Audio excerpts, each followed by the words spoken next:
Genesis chapter 2. Thus the heavens and the earth and all their array were completed. On the seventh day God completed the work he had been doing. He rested on the seventh day from all the work he had undertaken. God blessed the seventh day and made it holy, because on it he rested from all the work he had done in creation. The story of the nations, the Garden of Eden. This is the story of the heavens and the earth at their creation. When the Lord God made the earth and the heavens, there was no field shrub on earth, and no grass of the field had sprouted, for the Lord God had sent no rain upon the earth, and there was no man to till the ground, but a stream was welling up out of the earth and watering all the surface of the ground. Then the Lord God formed the man out of the dust of the ground, and blew into his nostrils the breath of life, and the man became a living being. The Lord God planted a garden in Eden in the east, and placed there the man whom he had formed. Out of the ground the Lord God made grow every tree that was delightful to look at, and good for food, with the tree of life in the middle of the garden, and the tree of the knowledge of good and evil. A river rises in Eden to water the garden. Beyond there it divides and becomes four branches.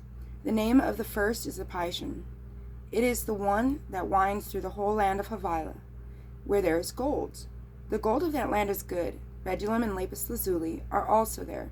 The name of the second river is the Gihon. It is the one that winds all through the land of Cush.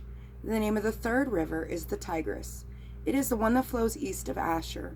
The fourth river is the Euphrates. The Lord God then took the man and settled him in the Garden of Eden to cultivate and care for it. The Lord God gave this man the order, "You are free to eat from any of the trees of the garden except the tree of knowledge of good and evil.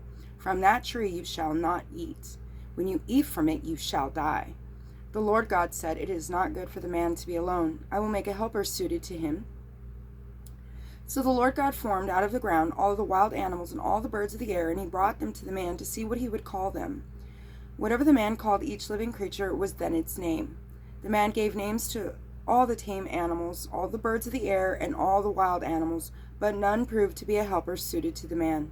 So the Lord God cast a deep sleep on the man, and while he was asleep, he took out one of his ribs and closed up in its place with flesh. The Lord God then built the rib that he had taken from the man into a woman. When he brought her to the man said, "This one at last is bone of my bones and flesh of my flesh. This one shall be called woman, for out of man this one has been taken." That is why a man leaves his father and mother and clings to his wife, and the two of them become one body. The man and his wife were both naked, yet they felt no shame. Chapter 3. Expulsion from Eden. Now the snake was the most cunning of all the wild animals that the Lord God had made. He asked the woman, "Did God really say you shall not eat from any of the trees in the garden?" The woman answered the snake, "We may eat of the fruit of the trees in the garden. It is only about the fruit of the tree in the middle of the garden that God said, 'You shall not eat it, or even touch it, or else you will die.'" But the snake said to the woman, "You certainly will not die.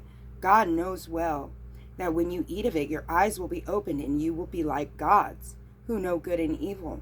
The woman saw that the tree was good for food and pleasing to the eyes, and the tree was desirable for gaining wisdom. So she took some of its fruit and ate it, and she also gave some to her husband who was with her, and he ate it. Then the eyes of both of them were opened, and they knew that they were naked. So they sewed fig leaves together and made loincloths for themselves. When they heard the sound of the Lord God walking about in the garden at the breezy time of the day, the man and his wife hid themselves from the Lord God among the trees of the garden. The Lord God then called to the man and asked him, "Where are you?" He answered, "I heard you in the garden, but I was afraid because I was naked, so I hid." Then God asked, "Who told you that you were naked? Have you eaten from the tree of which I have forbidden you to eat?" The man replied, "The woman who you put here with me, she gave me the fruit from the tree, so I ate it." The Lord God then asked the woman, "What is this you have done?" The woman answered, "The snake tricked me, so I ate it." Then the Lord God said to the snake, "Because you have done this, cursed are you among all the animals, tame or wild. On your belly you shall crawl, and dust you shall eat. All the days of your life I will put enmity between you and the woman, and between your offspring and hers. They will strike at your head while you strike at their heel." To the woman he said, "I will intensify your toil in childbearing. In pain you shall bring forth children, yet your urge shall be for your husband, and he shall rule over you. To the man he said, because you listened to your wife and ate from the tree about which I commanded you, you shall not eat from it. Cursed is the ground because of you. In toil you shall eat its yield all the days of your life. Thorns and thistles it shall bear for you, and you shall eat the grass of the fields.